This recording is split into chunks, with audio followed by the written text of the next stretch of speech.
If you found this channel, you might be going through something that few people can even imagine. Benzodiazepine withdrawal can feel like the end of everything you knew. I know, because I've been there. And if you're in that space now, this space is for you. This isn't therapy. It isn't medical advice.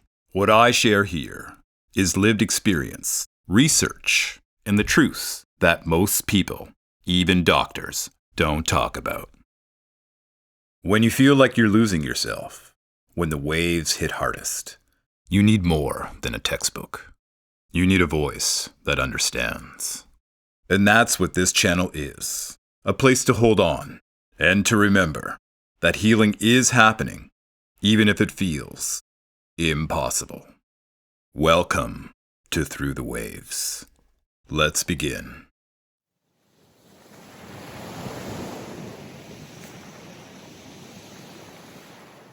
Welcome back.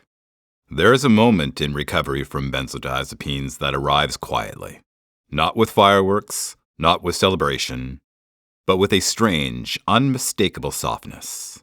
It's the moment you realize you're still here, you made it through something that should have broken you, and life is starting to return. Not perfectly, not completely, but undeniably.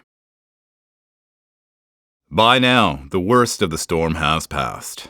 Your nervous system, once hijacked and erratic, now feels like it's slowly relearning the human language. The world no longer feels like it's slanted or hostile. Your thoughts aren't screaming over each other. Time flows instead of stuttering. You look back at where you started, curled in yourself, terrified, barely functioning, feeling violently pulled from the tips of your toes to the center of your skull, near-death seizures, flirting with the edge of your existence.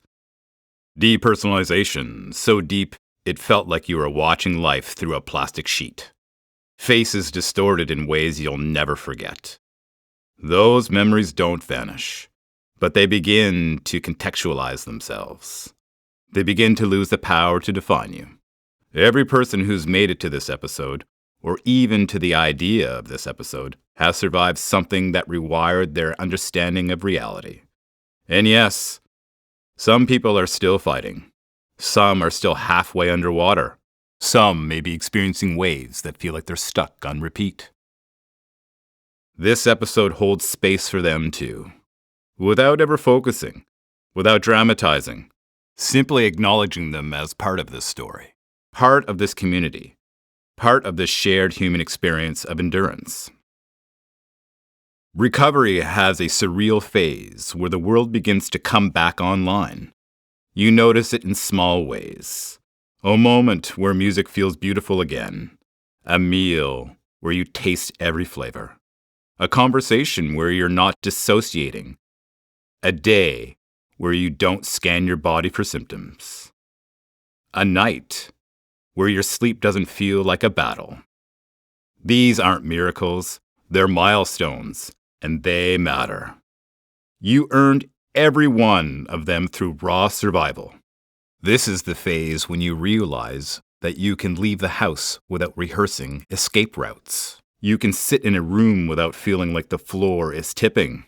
You can laugh, genuinely, without the echo of fear underneath it. And although you don't feel perfect, you finally feel capable.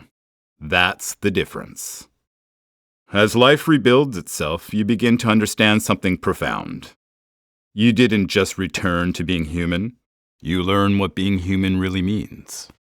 To be human is to break, to rebuild, to break again, and somehow still choose love, curiosity, and connection. You realize that even in its most fragile state, the human spirit is undefeated, that the nervous system can rewire, that identity can return, that the self is far more resilient than we ever give it credit for. Through this suffering, you've gained a new lens, a deeper compassion, a humility that doesn't weaken you, it strengthens you. You know what real fear feels like, what real endurance feels like, and what real courage feels like. And strangely, that gives you a kind of authority, a grounded wisdom that people who haven't walked this path simply can't access. There's grief here too. Quiet, honest, necessary grief.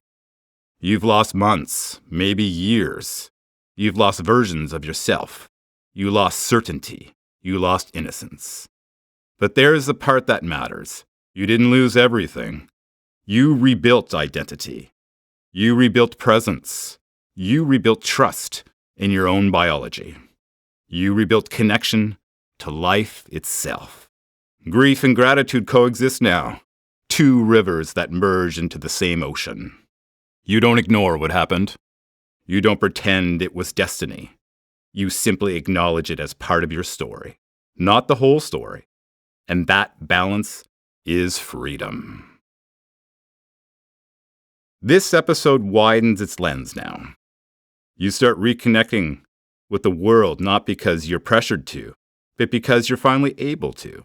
Music, creativity, curiosity, even ambition, they'll all start returning like old friends knocking at the door. You realize that your voice, your literal voice, and your story-driven voice has weight now. You can help others. You can guide. You can teach.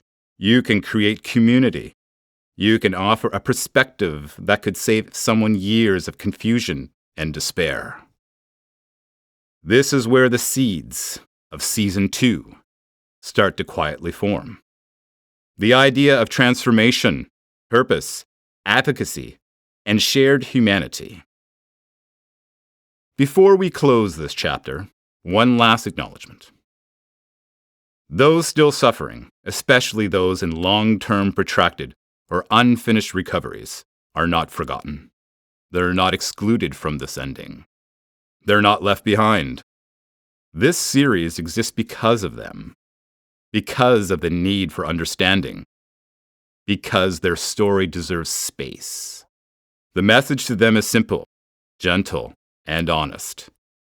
Your healing is not linear. Your timeline is not wrong. Your story is not over. You still belong here. This finale is proof that things can turn, even when they've been stuck for years. It's proof of possibility, not perfection. And now, the final image. You're sitting somewhere calm, maybe beside a window, maybe outside listening to the wind or birds, maybe in a room that once felt threatening and now feels neutral, maybe even welcoming.